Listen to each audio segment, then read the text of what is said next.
People who look for shaitan, they'll find him. There he is. Iblis, Khabis.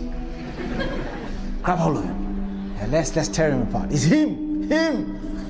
So they'll come to him and they'll say, Iblis, Mr. Big Man, the biggest of all big men, Mr. Big Man. You're the one who led all of us to Jahannam are going today because of you. He's going to say, no, Iblis is crafty, but you're going to see how crafty is on the Day of Judgment.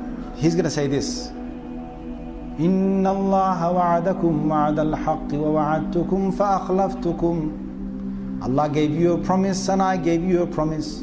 Allah gave you the promise of the Quran and I gave you a promise of whispering into your minds and your hearts. Allah told you will get Jannah for this. I told you don't worry about it, just do it. It's nice, man, it's nice, enjoyable, man, enjoy, boy. I said that to you. وَعَدْتُكُمْ فَأَخْلَفْتُكُمْ. I gave you a whisper in your hearts and I promised you don't worry about it. You didn't listen to Allah, but you listened to me.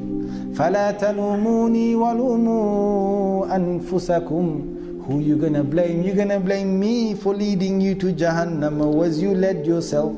You had the choice to believe the Rahman or the Shaitan, and you chose the Shaitan over the Rahman.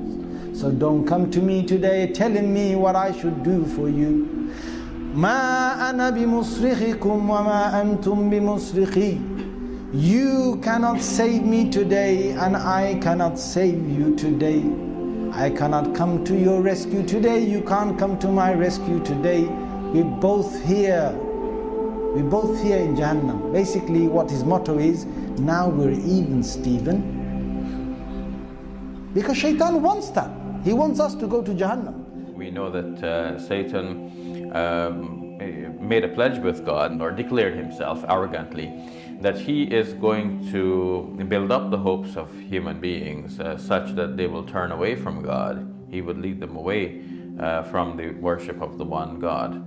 So what we know more generally is that Satan builds up the hopes of human beings for a long life in this world, and ultimately that they will have good in this life, regardless of whether they worship God or not. So he promises them immortality together with immorality.